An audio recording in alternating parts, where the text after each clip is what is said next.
در پایام نوبتیشان با مجلس عالی مملکت رهبر دولت تاجیکستان محترم امامعلی رحمان 5 مراتبه رقمی کنونی ساحه‌های گوناگون را تاکید کردند. از جمله رقمی کنونی اقتصادیات، رقمی کنونی مالیه و انداز، رقمی کنونی حفظ محیط زیست و رقمی کنونی ساحه معارف. این به آن معنی است که با توجه به وضع اقتصادیاتی جهانی امروزه و هم تأثیر روزافزون تکنولوژی معاصر به حیات انسان‌ها در شرایط کنونی به استفاده این ابزار تاثیرگذار پیش بردن اقتصادیات در مجموع ناممکن گردیده است. سلام بینندگان گرامی، برنامه نوبتی توازن است. منظور شما طور پای بردید این نوبت ما اطراف همین بند پیام پرزیدنت یعنی رقمی کنونی همه ساحه‌ها صحبت خواهیم کرد. کوشش میکنیم که با استفاده از اندیشه کارشناسان و متخصصان مفهوم و ماهیت رقمی کنونی را بار دیگر شرح و توضیح دهیم. ما را همراهی کنید. در مورد رقمی کنونی اقتصادیات و شاخه‌های آن از جمله صنعت و مالیه و انداز بارها شنیدیم و هم دیدیم که آن چگونه صورت میگیرد، ولی به اندیشه من برای شرح و توضیح رقمی کنونی حفظ محیط زیست و ساحه معارف باید به متخصصان مراجعت نماییم. بهتر آن است که پاره از سخنرانی پیشوای ملت را در این مسئله یک جای تماشا میکنیم و از مسئولان وزارت اداره‌های داخلدار پرسان میشویم که وابسته به این دستورها چی نقشه دارند؟ طوری که هموطنان عزیز ما مشاهده میکنند، سالهای آخر تغییریابی اقلیم در مقیاس سیاره به مشکلی اولی درجه تبدیل یافته. تاجیکستان را نیز تحت تأثیر منفی خود قرار داده است. در کشور ما هر سال آفت‌های طبیعی از جمله خشکسالی، آمدن سیل، فرآمدن ترمه و یارش به اهالی و اقتصاد ملی ضرر زیاد می‌رسانند. بنابراین با مقصد استحصال انرژی سبز، رشد اقتصادی سبز و پس کردن پرتو گازهای گلخانه‌ای ضرور است که در سمت سرمایه‌گذاری دولتی و رقمی کنونی حفظ محیط زیست تدبیرهای علاوه‌ای عملی کرده شود. در رابطه با این سریداره گیولوژی با استفاده از نتیجه‌های به دست آمده مهندسی و گیولوژی و با نشان دادن منطقه‌هایی که زیر تأثیر عامل‌های خطرناک طبیعی قرار دارند، اطلس روندهای اگزوگنی و گیولوژی کشور را تهیه و به حکومت مملکت پیشنهاد نماید. اینچنین با حکومت مملکت و سریداره گیولوژی سپارش داده می شود که فعالیت را دایر به بلند برداشتن سطح و صفت آموزش، جستجو، اکتشاف و برای استفاده صنعتی آماده نمودن کانهای کندنی‌های فایده‌ناک وسعت بخشند. طور معلوم گردید رقمی کنونی حفظ محیط زیست ادامه تدبیرهای غمخوارانه رهبر دولت ما نسبت به طبیعت و ثروت‌های آن میباشد. یعنی پیشوای ملت ما میخواهند که برسانیدن زیان به طبیعت و ثروت‌های آن اقتصاد ملی را رشد بخشیم. انرژی سبز، اقتصاد سبز و عموماً زندگی سبز و خرم داشته باشیم. در این مسئله تهیه اطلس روندهای اگزوگنی و گیولوژی کشور از وظیفه‌هایی بود که در نزد مسئولان سراداره گیولوژی گذاشته شد. با مقصد اجرای نقشه چهاربینی پیام پیشوای معظم ملت در سراداره گیولوژی نقشه چهاربینی تهیه کرده شده است. وابسته به تهیه اطلس جمهوری تاجیکستان گروه کاری تشکیل کرده شده است. هیئت تهیه اطلس از سوی متخصصان کمیته حالتهای فوق‌العاده، سراداره گیولوژی، کمیته حفظ محیط زیست، خدمات نظارت دولتی به اختراع در صنعت و ساحه کوهکاری، اگنتی آب و هواشناسی، انستیتوت گیولوژی و سیسمولوژی ساختمان بزمین جمهوری طور اکادمی علمی جمهوری تاجیکستان، اکادمی علمی جمهوری تاجیکستان، دانشگاه ملی تاجیکستان و دیگر وزارت اداره‌ها گروه کاری تأسیس شده شده. در ماه انور در شورای علمی تکنیکی سراداره گیولوژی نزد حکومت جمهوری تاجیکستان پروتکل شورای علمی تکنیکی موافقت کرده شده است. در این سمت در این حال گروه کاری با زیر گروه‌ها جدا شده است. اوید تهیه اطلس جمهوری تاجیکستان طبق معلومات‌های پیشکی در تهیه اوید به ساخت گیولوژی جمهوری تاجیکستان، اوید به کندنی فایدناک تکتونیکا، آموزش هیدروژئولوژی، گیامورفولوژی معلومات درس کرده می شود. تهیه اطلاس عبارت می شود در سراول در یک خریطه که پر حدود جمهوری تاجیکستان را در بر می گیرد که در آنجا روندهای خطرناک اگزوگنی گیولوژی نشان داده می شوند از قبیل یارچ، ترمافرویی، سیل دیگر آن که به حالت خطرناک دارند. در این سمت اگر گریم دو کارخانه واحدی سریداری گیولوژی نزد حکومت جمهوری تاجیکستان از روی لایحه خدمات روندهای اگزوگنی گیولوژی کار می‌کنند که برای هر یک منطقه ناحیه جمهوری تاجیکستان در حالت موجود بودن موقعیت‌هایی که منطقه‌ای که با خطرهای گیولوژی محسوب می‌شوند از طریق متخصصان سریداری گیولوژی خلاصی مهندسی گیولوژی داده می‌شود. سریداری گیولوژی نزد حکومت جمهوری تاجیکستان مسئله تهیه اطلس روندهای اگزوگنی و گیولوژی کشور را خیلی جدی گرفته است و گروه کاری مربوط به تهیه این حجت تأسیس یافته و نقشه فعالیتشان هم علاقه آماده است. اطلس را البته در شکل الکترونی آماده میکنیم. گروه کاری قریبی بارد از 20 نفر درس کردم از مقامات هستند. وقتی که نسخه اولی اطلس طریق الکترونی آماده شد ما چاپ میکنیم و با حکومت جمهوری تاجیکستان برای دستوری من بعد پیشنهاد میکنیم. البته پس از آن ما همچون چاپ رسمی ما رو چاپ میکنیم برای استفاده خدمتی میتونن چی مقامات اداره دختر چی دانشگاه رو استفاده بردن بعد چاپ اجازه داده میشه. در این سمت داید با رقم کنونی همکارا برده و بغیر از اطلس در دیگر سمت‌های سریداری گیولوژی نیز کارو آمادگی برقم میکنه خریطای گیولوژی ثبوتای گیولوژی کارو رفتیستون. این حال اطلس هم همچون رقمی کرده می شود شکل الکترونی هم پیشنهاد کرده می شود. در قطار این حال زیر ساختارهای سریداره همین حسابات و لایحه‌ای که برای کار آموزش گیولوژی نتیجه کار آموزش گیولوژی خریطای کندنی و فایدناک حساب و کتاب ذخیره میشد در دایره برنامه‌های کامپیوتری عمل کننده گویم جهانی بین المللی کار برده شدن و همین حسابات‌هایی که حاضر سال آخر پیشنهاد کرده می شود طریق رقمی هم چاپی هم رقمی به فوند دولتی اطلاعات گیولوژی پیشنهاد کرده می شود. این نقطه هم باعث یادآوری است که تاجیکستان در منطقه و جهان یکی از کشورهای دارای انرژی سبز به حساب می رود. طوری در پیام پرزیدنت هم تاکید گردید بیشتر از 98% برق در تاجیکستان توسط نیروگاه‌های آبی استحصال می شود که عموماً پرتو اکولوژی ندارد، یعنی در آلوده‌سازی طبیعت سیاره ما هیچ جرمی نداریم. و این نکته را هم باید بگوییم که در 32 سال مستقلیت دولتی سیستم انرژتیکی ما کاملا نوسازی شد و عین حال همه نیروگاه‌های آبی ما با معاصرترین تکنولوژی برق استحصال کنی کار می‌کند. در پیام نوبتیشان پیشوای ملت هنگامی که ساحه انرژتیک را تحلیل می‌کردند 6 نقطه مهمی را تاکید نمودند که دورنمای فعالیت حکومت و وزارت انرژتیک و ذخیره‌های آب را در این سهم مشخص می‌سازد. از این 6 بند ذکر شده بند پنجمی آن به اقتصادیات سبز علاقمند و به این مضمون است.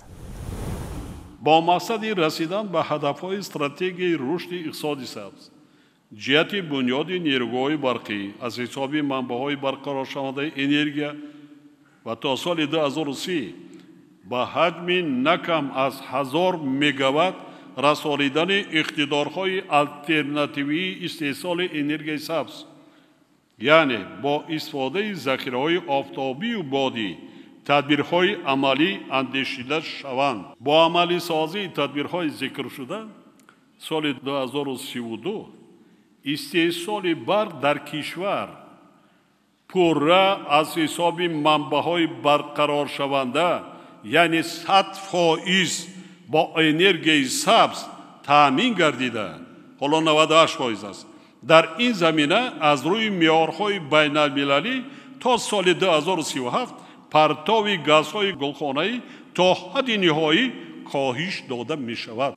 یعنی تاجیکستان همچون دولت پیشرفت جهان در سطح انکشاف اقتصادی سبز سال 2037 واقعاً به کشور سبز تبدیل می یابد. حالا کشور ما از روی فائض استحصال برق از منبع‌های برقرار شونده дар ҷаҳон дар ҷойи шашум қарор дорад. агар мо нерӯгоҳи барқи оби роғона ҳарчи зудтар ба истифода диҳем, мо дизина боло мешавад. бисёри давлатҳо дар конференсияҳои байналмилалӣ мана дар КОП 28 дигар мо ӯҳдадор шуданд ки то соли 2050 30% кам мекунанд, 40% мекунанд, 50% кам мекунанд, аммо 100% дар соли 37.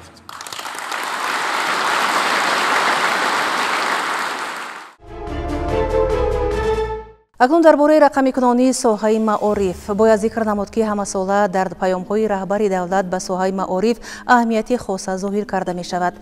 ин навбат низ низоми таълиму тарбия ба таври ҷиддӣ таҳлил карда шуд ва дар баробари зикри дастоварду камёбӣ ва камбудиҳои соҳа пешвои миллат дар назди омӯзгорон вазифаҳои наву мушаххас гузоштанд ки яке аз онҳо рақамикунонии соҳа буд. хусусияти фарқкунандаи дастурҳои пешвои миллат дар соҳаи маориф дар ин паём бештар дар он зоҳир мегардад ки ин навбат барои ноил шудан ба дастовардҳои беҳтар даъват карданд ки вазорату идораҳои гуногун муштаракан фаъолияташонро ба роҳ монанд. вазоратҳои маориф ва илм, меҳнат, муҳоҷират ва шуғли аҳолӣ, академияи миллии илмҳо, дигар вазорату идораҳое ки дар сохторашон муассисаҳои таълимӣ фаъолият мекунанд, ӯҳдадоранд ки тавассути роҳандозии барномаҳои таълимии муосир, омода кардани кадрҳои лаёқатманд ва баландихтисосро таъмин намоянд. вазорати маориф ва илм ҳамчунин вазифадор карда мешавад ки дар ҳамкорӣ бо дигар вазорату идораҳо бо мақсади татбиқи лоиҳаи сармоягузории давлатии муҳити таълим, асоси таҳсилоти босифат, чорчӯбаи миллии рушди таҳсилот дар ҷумҳурии Тоҷикистонро таҳия намояд.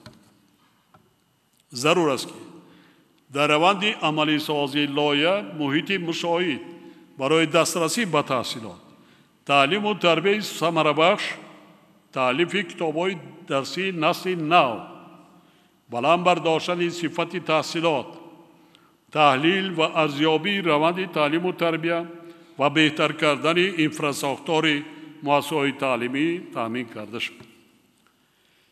дар ин раванд бояд ба масъалаҳои аз такмили ихтисос ва бозомӯзӣ гузаронидани омӯзгорон, рушди таҳсилоти иловагӣ, тақвияти мақоми омӯзгор дар ҷомеа, ҷалби бештари хонандагону омӯзгорон ба истифодаи технологияҳои иттилоотӣ, рақамикунонии соҳаи маориф, омода кардани омӯзгорон ва таҷдиди назар кардани стандартҳои касбӣ барои омӯзгорон, нозирон ва такмили муносибати босалоҳият ба таълим эътибори аввалиндараҷа зоҳир гардад.